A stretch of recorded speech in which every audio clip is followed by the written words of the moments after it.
Você já se sentiu travado na hora de puxar assunto com alguém? Já ficou em silêncio, observando uma oportunidade passar, simplesmente porque não sabia como começar? Se sim, você não está sozinho. Estudos mostram que mais de 70% das amizades começam com conversas simples, aquelas trocas despretensiosas que a gente chama de papo furado. Mas se esse tipo de conversa é tão importante, por que tanta gente tem dificuldade com isso? A resposta pode estar na biologia, na psicologia e, principalmente, na falta de prática com base científica. Hoje, você vai descobrir como iniciar, manter e aprofundar conversas com qualquer pessoa, usando técnicas validadas por estudos e experimentos sociais. Isso não é papo de autoajuda, é ciência aplicada à vida real. Antes mesmo de abrir a boca, o cérebro da outra pessoa já está te analisando.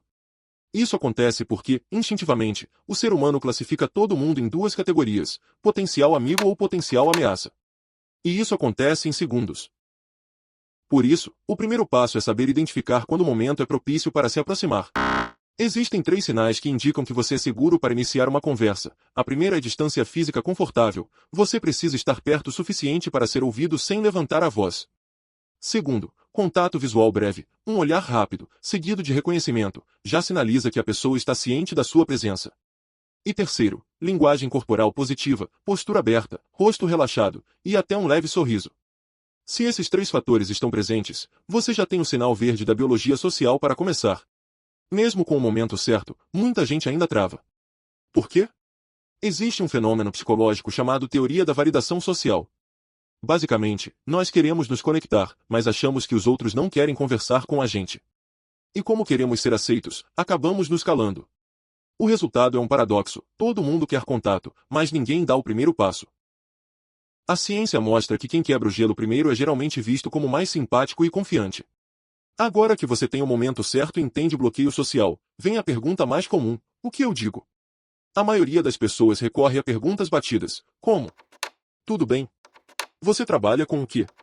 Qual o seu nome? Mas essas perguntas criam pressão, exigem que a pessoa explique, resuma ou justifique algo, e isso, no início da conversa, gera desconforto. A alternativa mais eficaz são as chamadas frases observacionais, comentários sobre algo que ambos estão experienciando naquele momento.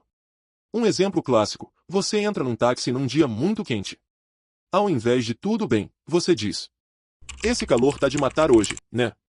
Simples. Natural. Sem pressão. E o pior que pode acontecer é a pessoa não responder.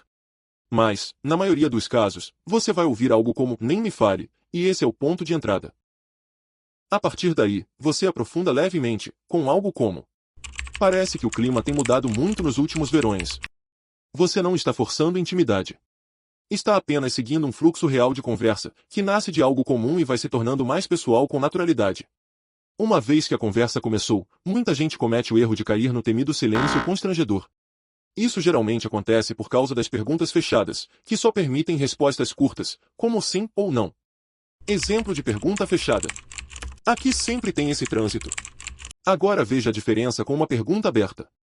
Por que será que essa região tem tanto trânsito a essa hora? Essa forma convida a pessoa a desenvolver a resposta, compartilhar experiências e manter o diálogo vivo. A regra aqui é clara: evite perguntas que possam ser respondidas com uma palavra só. Prefira aquelas que começam com um porquê, como, o que, quem ou quando. Mas mesmo com boa abertura e fluidez, você pode esbarrar num limite. O papo fica leve demais, sem profundidade. E aí entra uma das descobertas mais poderosas da psicologia social, a teoria da autoexpansão. Em 1997, o psicólogo Arthur Aron conduziu um experimento com 96 estranhos. Metade das duplas conversou livremente por 45 minutos. A outra metade respondeu a 36 perguntas cuidadosamente formuladas para estimular conexão emocional. O resultado? A maioria dessas pessoas se tornaram amigos próximos. E um dos pares acabou se casando. Essas perguntas envolviam temas pessoais, sentimentos, memórias e desejos. A conclusão foi clara: as pessoas querem se abrir, mas precisam de um espaço seguro e de perguntas certas para isso. Vamos supor que a conversa esteja fluindo e alguém diga algo mais pessoal, como: eu jogava basquete quando era mais novo. Queria muito ser profissional. A resposta mais comum seria algo como: que legal! Mas essa resposta encerra a conversa. Basta uma pergunta de aprofundamento, como: o que te impediu de seguir esse caminho? Essa pergunta mostra interesse real. Você deixa de ser só mais uma pessoa com quem ela conversou, e passa a ser alguém com quem ela se conectou de verdade. Depois de abrir espaço para um diálogo mais emocional, o próximo passo é manter a pessoa envolvida. E uma das técnicas mais elegantes para isso é o que alguns estudiosos chamam de flattering insight, ou elogio com leitura fria. Funciona assim. Faça um elogio genuíno. Algo simples e verdadeiro. Exemplo. Você parece ser uma pessoa bem determinada. Acrescente uma suposição positiva, mesmo que você não tenha certeza se é verdade. Exemplo. Aposto que você já trabalhou em várias áreas diferentes ao longo da vida. Essa combinação funciona porque, se você acertar, a pessoa se sentirá compreendida e valorizada. Se errar, ela vai te corrigir e explicar mais sobre si mesma, o que continua sendo uma forma de aprofundar a conversa. Essa técnica foi inspirada na forma como Benjamin Franklin conduzia encontros em seu clube de debates no século XVIII. Ele acreditava que todo bom diálogo tinha dois níveis, o superficial, que é o que a gente fala, e o subterrâneo, que é o que a gente realmente quer dizer. Ao usar elogios com suposições inteligentes, você acessa esse segundo nível. Mas e quando a conversa vira para um tema que você não quer discutir? Digamos que alguém pergunte: em quem você vai votar esse ano? Se você não quiser entrar nesse debate, use uma tática chamada pivô reverso.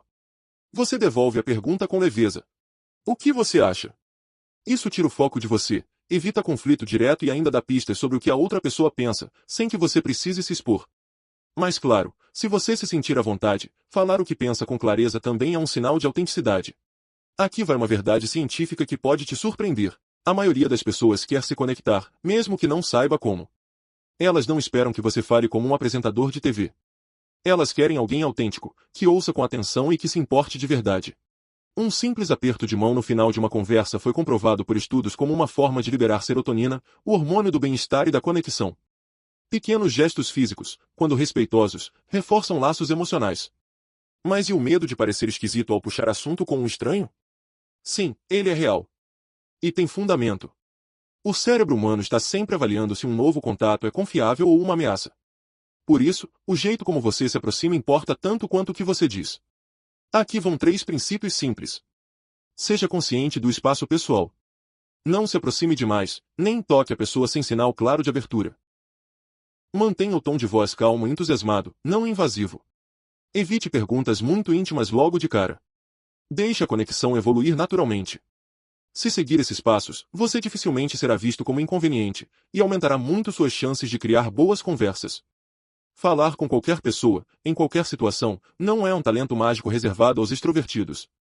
É uma habilidade treinável, com base científica, com estratégia e, acima de tudo, com empatia. Se isso fez sentido para você, compartilhe com alguém que também trava na hora de conversar. E me diga, qual dessas técnicas você vai testar primeiro?